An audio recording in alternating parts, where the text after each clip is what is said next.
ngomba kuza kuyinjiramo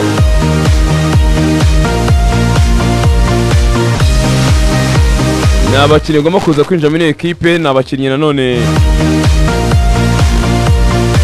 harimo umuganda witwa Sekiganda twagiye tumugarukaho cyane n'uyu munsi bacyavuga cyane ko rwose umuryango wo kwinjira muri APR cyafunguye cyane.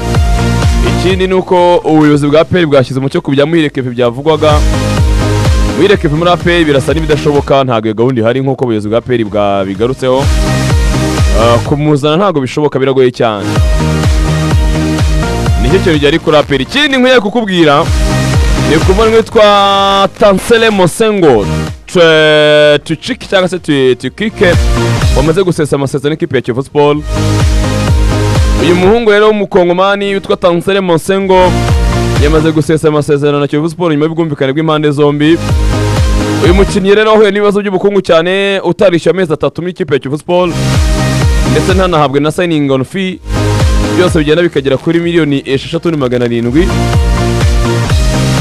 ndetse yewe akagira n'ududembaza munsi tugera ku mafaranga 150 atahawe. Yari afite amasezerano y'umwaka umwe asigaje kuri ya Kiyovu Sport, akaba rero yahisemo kwigendera amahoro akemera ino ekipe kuba yagenda ntajye kwirega. Hari amakuru ko ikipe ya Rayon Sport iri kumushaka cyane kugira ngo aze ayikinire mu kibuga gato n'umuhungu we w'umukongomani w'umuhanga cyane wa Kiyovu Sport. Yamaze kumvikana wo gusesa amasezerano.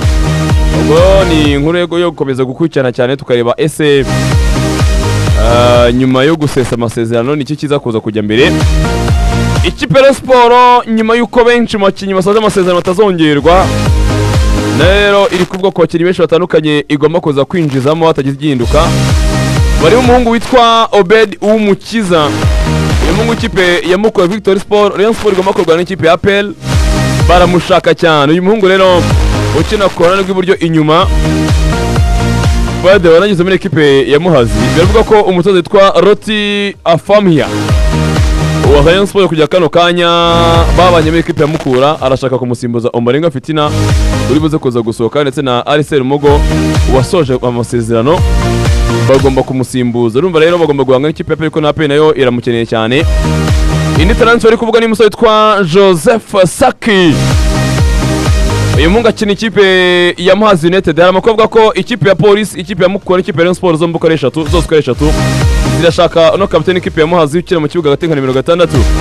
Uyu muvandimwe rero witwa Joseph Saki yafashe cyane ikipe ya Muhazi kwirwanaho, ariko birangira byanze.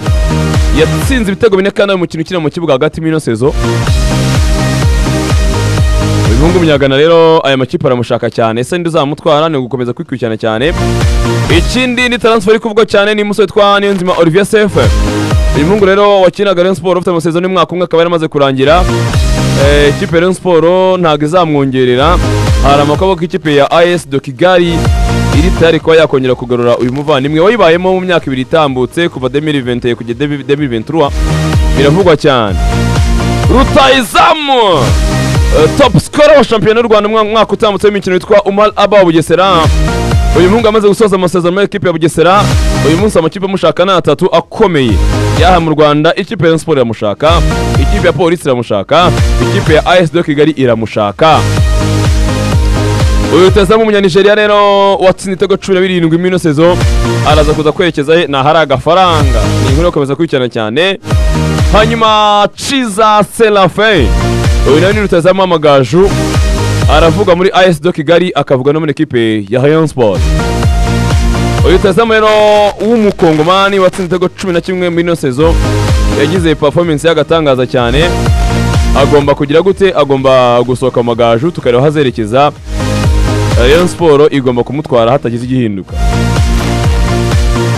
Tugaruke ku musore twa Tadeo Ruanga. Tadeo Ruanga nawe n'umusore uri gusoza amasezerano cyangwa uri gusoza amasezerano n'ikipe ya APR. Hari amakuru avuga ko hari amakipe 3 ari kumushaka. Icyambere harimo gusubira iwabo muri ekipe ya KCCA, harimo kujya muri ekipe ya Al Ittihad cyangwa se ekipe ya Al Hilal. Amakipe uko 3 yose arashaka umuvandimwe. Ikipe mu gihugu cya Libya yitwa Al Ittihad, ikipe mu gihugu cya Sudan yitwa Al Hilal, na KCCA iwabo ziramutekereza cyane. Ni inkuru yo komeza kuvugwa cyane.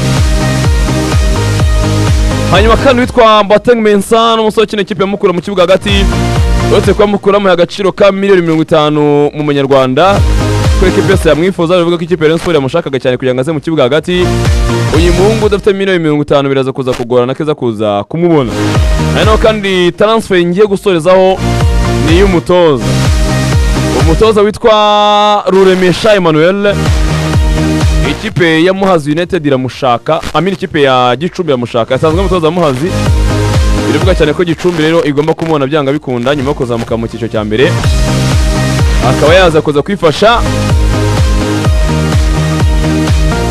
Kubatoza kandi witwa Banamwana Kamalade, nyuma yo gufasha ikipe ya Bugesera kuguma mu cyiciro cya mbere byari bikomeye cyane.